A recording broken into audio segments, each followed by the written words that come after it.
Mari berkati kami dengan firman-Mu pada pagi hari ini ya Bapa. Sehingga hari ini Bapa, bukan sekedar kami memperingati kelahiran Tuhan Yesus, tapi lebih dari itu Bapa, kami memiliki kepastian bahwa kami sudah diselamatkan.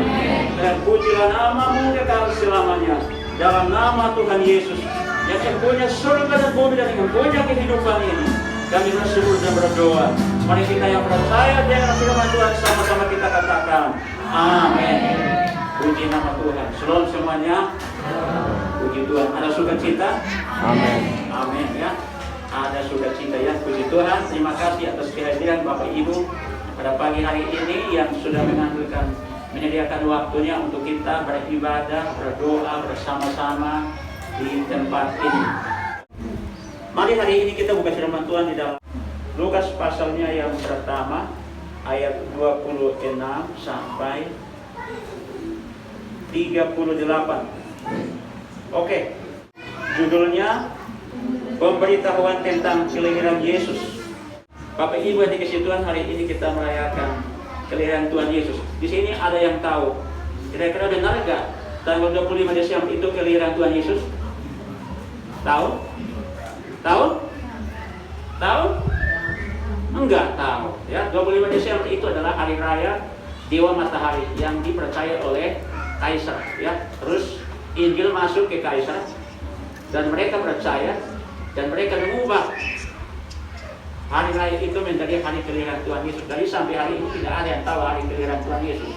Jangan fokus ke perhiasan-perhiasannya, karena ada yang jauh lebih penting, yaitu pribadinya Tuhan Yesus Kristus. Ya, jadi pada bulan Desember ini tadi saya bangun pagi, saya lihat Facebook, WA, semua mengucapkan selamat Natal ya. Nah, Bapak Ibu yang dikasihi oleh Tuhan, jangan sampai Tuhan Yesus cukup di HP saja. Ya, Tuhan Yesus itu di HP dulu ya. Pagi, siang, sore di HP. Jadi Tuhan Yesus itu lahirnya di HP. Terus di hati kita ada enggak? Ya? Kira-kira di hati kita ada enggak? Nah, hanya Bapak Ibu yang tahu. Ya? Nah, hari ini mari kita belajar firman Tuhan. Saya ambil topiknya di ayat 38. Di hari Natal ini mari kita berkata, jadilah menurut kehendak-Mu. Jadilah menurut kehendak-Mu Tuhan. Dari hari ini mari kita persembahkan hidup kita kepada Tuhan dan kita berkata, jadilah menurut kehendak-Mu ya.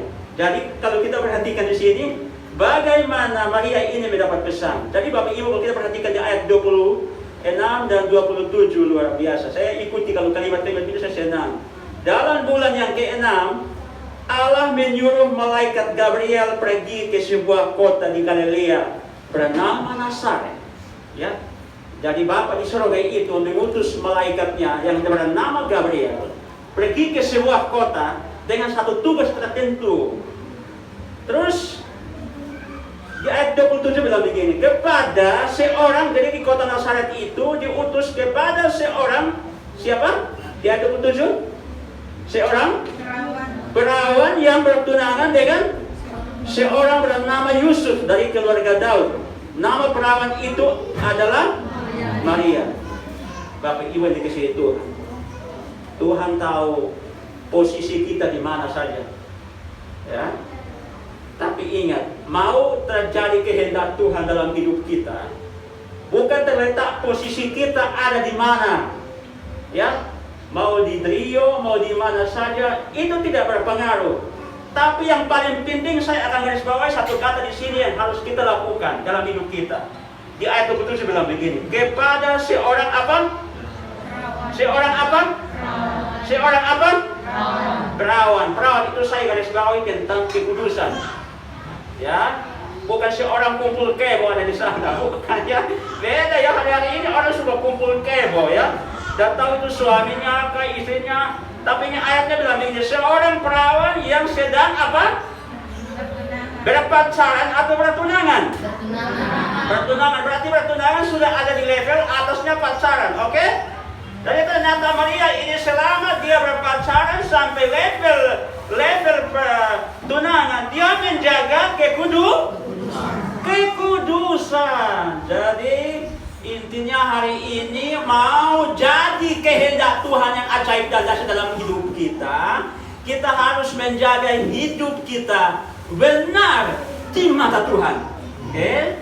Dari kemarin saya pelayanan di Adijasa, saya kutip Simeon. Waktu Simeon masuk ke bait Allah, dia berjumpa dengan Yesus yang baik dan dia menggendong Yesus. Dan kenapa dia bisa menggendong Yesus? Karena sudah dinubuatkan jauh-jauh hari kepada Simeon.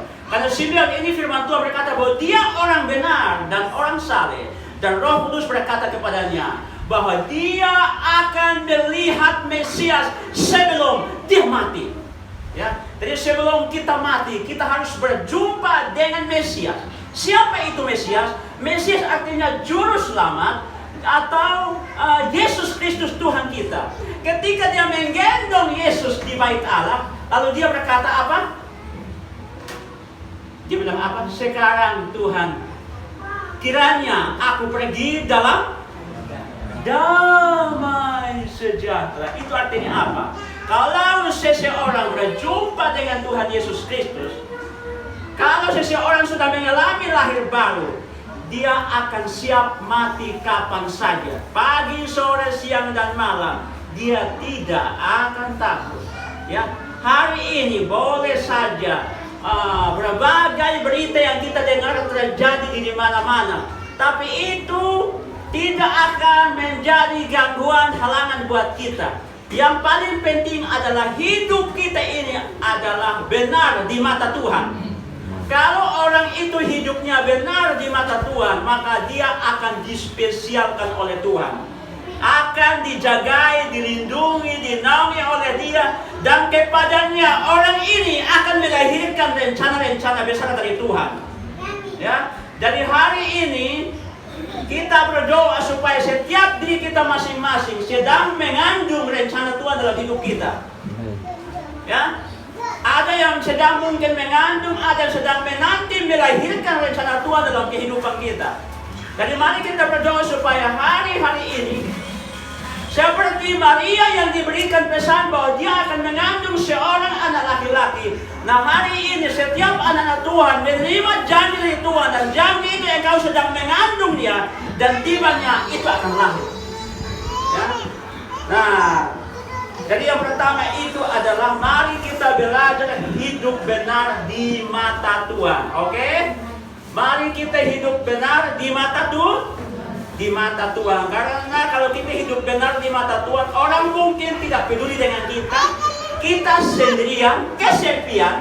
Tapi ternyata buktinya di sini, Bapa di surga bisa tahu seorang perempuan ada di Nazaret dan dia dipilih. Maria ini apakah anak pejabat? Bukan. Anak orang terkenal? Bukan. Maria ini orang biasa yang bukan siapa-siapa. Ya. Tapi justru dipilih oleh Tuhan. Nah, Bapak Ibu yang dikasihi oleh Tuhan, kalau kita hidup benar di mata Tuhan, pasti kita menjadi prioritasnya Tuhan. Ya, lihat saja, Nuh hidup benar, prioritas diselamatkan. Ya, siapa lagi? Ya, Lot, dia karena Abraham berdoa untuk diselamatkan, dia diprioritaskan untuk diselamatkan. Hari-hari ini siapa yang hidup benar akan menjadi prioritasnya Tuhan untuk dibawa pergi dan diselamatkan dan dilindungi oleh Tuhan. Ya, itu yang pertama. Ya, jadi mari kita belajar hidup benar di mata Tuhan. Terus kalau kita baca ayat 28. Ketika malaikat itu masuk ke rumah Maria, ia berkata, bilang apa?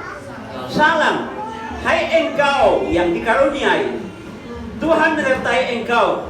Kata salam itu menunjukkan itu bentuk kesopanan daripada Tuhan. Ya, Tuhan itu pribadi yang sopan, bukan ngaur-ngaur masuk rumahnya orang tak ketuk, masuk sampai di dalam.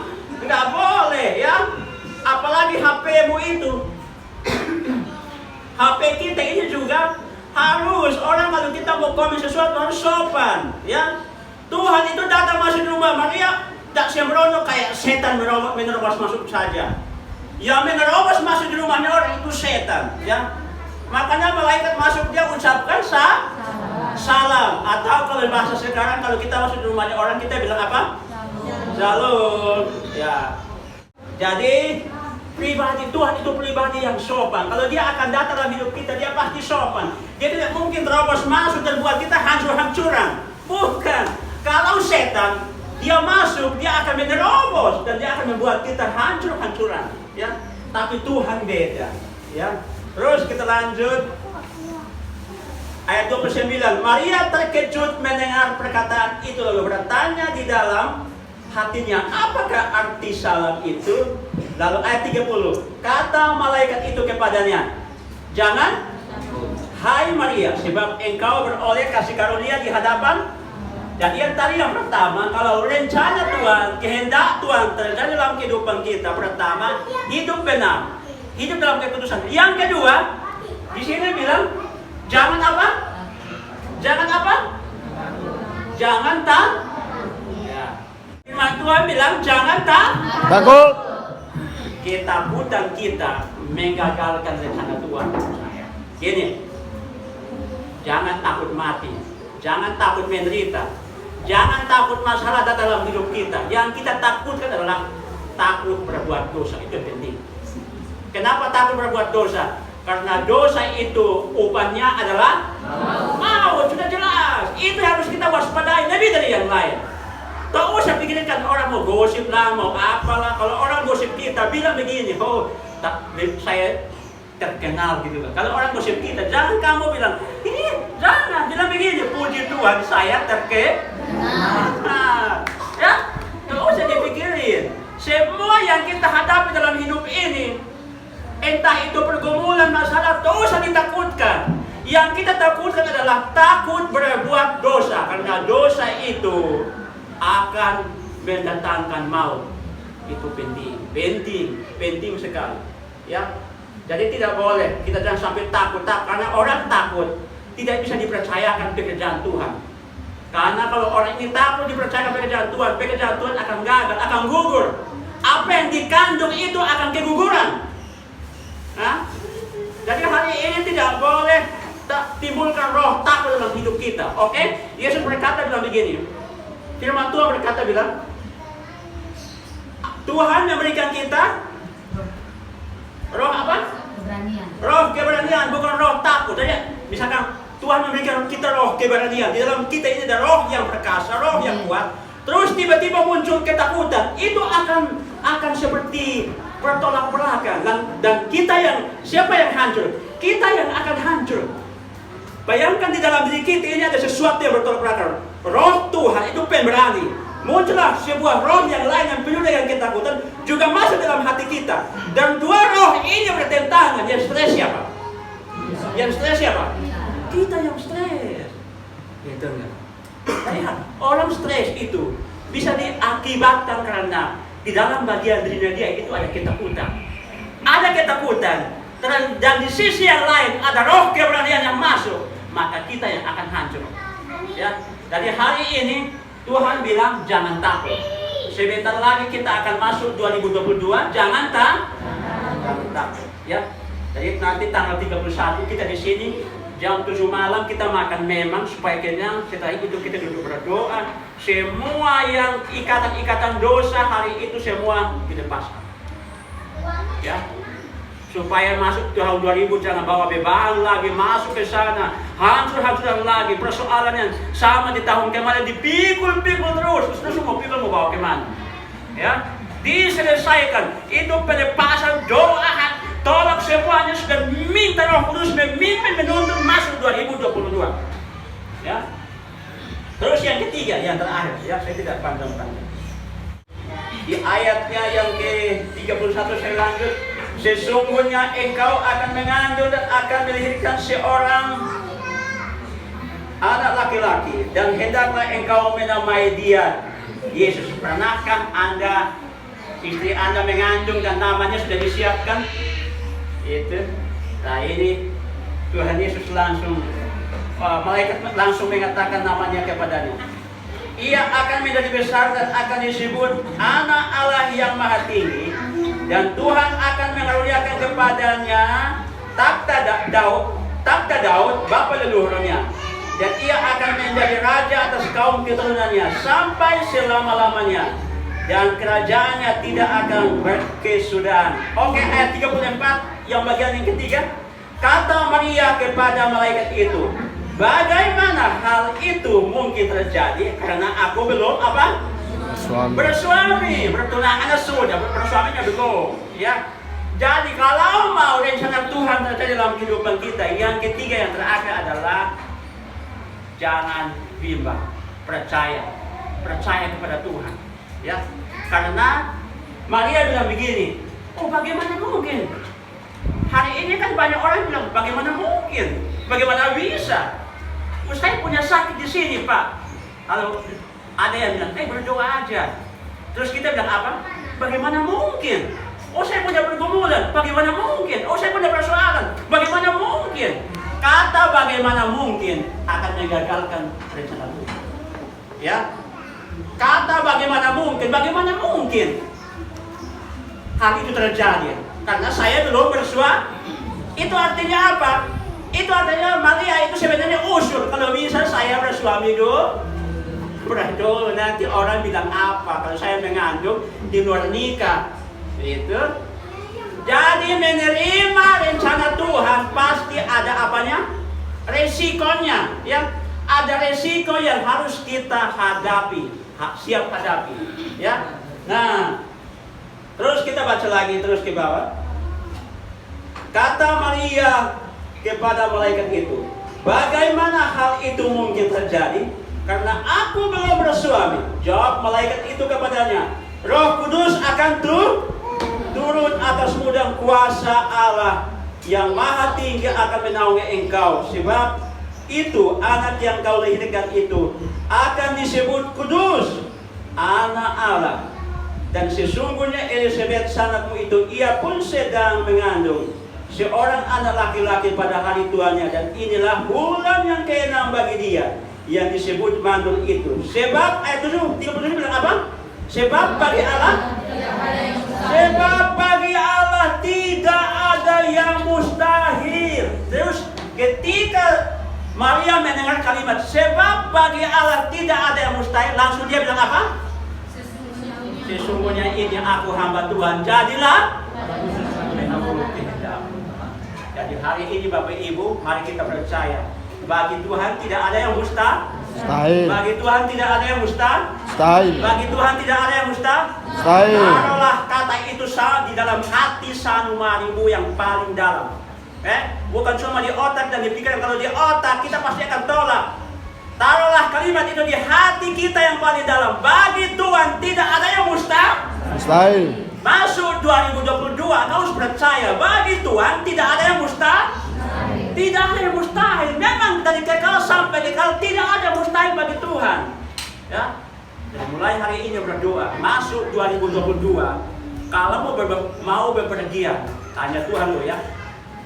Masuk 2022. Kalau mau pergi ke sebuah tempat, berdoa tanya Tuhan. Kalau tidak penting, jangan pergi. Oke? Yang kedua, perbanyak waktu doamu di bawah kaki Tuhan. Penting sekali, ya. Perbanyak waktumu di bawah kaki Tuhan dan berdoa siang dan malam. Jangan putus-putus di tahun 2022. Oke? Berdoa sungguh-sungguh, waktunya sudah semakin singkat. Perjuangkan keselamatan masing-masing, pikirkan keselamatan, oke? Pikirkan keselamatan. Suami pikirkan keselamatan, istri pikirkan keselamatan, keluarga, pribadi, anak-anak, tolong pikirkan semua keselamatan. Ya, ini penting sekali, ya. Karena tahun 2022 akan ada goncangan yang begitu besar akan terjadi. Mari kita banyak berdoa, ya, supaya kita bisa kuat melewati. Kalau 2021 kita bisa melewati sampai kita kehilangan banyak orang, apalagi 2022. Mari banyak berdoa. Kemana engkau pergi, berdoa minta tuntunan Tuhan. Mau naik pesawat, mau luar kota, mau di darat, kemanapun pergi, berdoa minta tuntunan Tuhan. Ya, karena kalau kita hidup dalam Tuhan, Tuhan pasti akan melindungi kita dan menaungi kita dan menolong kita kemanapun kita pergi. Amen. Mari kita berkata dalam hati kita, jadilah menurut kehendak Tuhan dalam hidupmu. Kalau kita bersedia berkata, Tuhan, marilah kehendak-Mu jadi dalam hidup kita, maka hidup kita pasti dijamin sampai selama-lamanya. Ya, oke, saya kira itu firman Tuhan buat kita pada pagi hari ini. Mari kita serahkan hidup kita ke dalam tangan Tuhan. Berdoa sungguh-sungguh, berdoa sungguh-sungguh, berdoa sungguh-sungguh, ya, berdoa sungguh-sungguh, ya. Hari-hari ini berdoa sungguh-sungguh, ya. Kalau saya mengulangi kata itu ulang-ulang, itu penting. Berdoa sungguh-sungguh, ya. Sungguh-sungguh dan berdoa dan berserah dan memanggil nama Tuhan. Jangan suam-suam kuku di dunia ini, ya. Supaya apa? Diselamatkan, dilindungi dan dinaungi oleh Tuhan. Mari kita nyanyikan satu pujian kepada Tuhan. Haleluya, haleluya.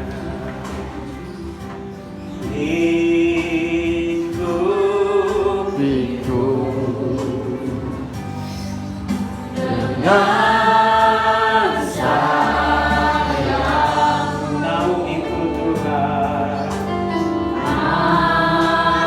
mau ikut dalam kuasa katakan lingkup ikut Tuhan. di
Haleluya. Haleluya. Haleluya. Kalau hidup kita di dalam tangan Tuhan, Dia tidak akan bawa kita turun dan hancur, tapi Dia akan bawa kita naik terbang tinggi, bagaikan Raja Wali yang naik terbang tinggi mengatasi badai. Apapun terjadi situasi kondisi yang menakutkan, tapi anak-anak Tuhan akan berdiri tenang di tengah badai, karena kuasa naungan kuasa di tempat yang maha tinggi akan menaungi setiap kita anak-anaknya. Kalau Maria dinaungi oleh kuasa Allah yang maha tinggi, demikian juga setiap kita yang pada saat ini, mari kita berdoa supaya hari lepas hari kita dinaungi dengan kuasa Allah yang maha tinggi. Badai boleh bergelora, situasi boleh berubah, kondisi boleh terjadi sana sini, tapi ada Tuhan dinaungi oleh kuasa Allah yang maha tinggi. Di dalam Tuhan yang sana Allah yang Allah. Oh Yesus, oh haleluya Tuhan, haleluya Bapa, haleluya. Jangan biarkan rencana Tuhan gugur dalam hidupmu. Jangan biarkan rencana Tuhan prematur dalam hidupmu. Jangan biarkan rencana Tuhan gagal dalam hidupmu. Tuhan punya rencana buat setiap kita masing-masing. Hari ini pergumulan apapun yang kita alami dan kita rasakan, jangan biarkan pergumulan itu membuat kita takut, gentar, dan tidak percaya kepada Tuhan. Percayalah, firman Tuhan berkata, bagi Tuhan tidak ada yang mustahil. Amin. Kalau engkau datang dengan sakit penyakit, bagi Tuhan tidak ada yang mustahil. Amin. Kalau engkau punya pergumulan demi pergumulan dalam rumah tangga, kehidupan pribadi, apapun itu firman Tuhan berkata, bagi Tuhan tidak ada yang mustahil. Amin. Tahun 2021 kita boleh melihat bahwa bagi Tuhan tidak ada yang mustahil. Amin. Tahun 2022 kita tetap percaya bahwa bagi Tuhan tidak ada yang mustahil. Amin. Oh haleluya Tuhan. Terima kasih Bapa atas anugerah dan kasih setiamu. Jamah kami semua pada saat ini Tuhan. Engkau lihat kami Tuhan. Yang tidak mungkin akan menjadi mungkin Tuhan. Yang tidak bisa akan menjadi bisa ya Tuhan. Yang rusak akan diperbaiki menjadi baru. Yang tertutup pintunya akan dibukakan pintunya bagi. Oh haleluya Tuhan. Terima kasih Bapa. Mari jamah kami semuanya Tuhan. Hari ini Bapa, kami sudah menerima pertolongan-Mu. Mujizat sudah kami terima dengan iman. Apapun yang kami pergumulkan sudah ada jalan keluarnya. Di dalam nama Yesus, kuasa setan, kuasa kegelapan, kuasa roh jahat, kuasa iblis yang tidak senang untuk kami hidup dekat kepada Tuhan dan mau menarik kami dengan berbagai cara, kami sepakat, kami ikat, hancurkan, tolak keluar dari kehidupan kami, keluarga kami, pekerjaan kami, hanya di dalam nama Yesus Tuhan. Terima kasih Bapak, ini doa kami. Terpujilah nama-Mu kekal selamanya. Haleluya. Mari kita yang percaya sama-sama katakan amin, amin, amin.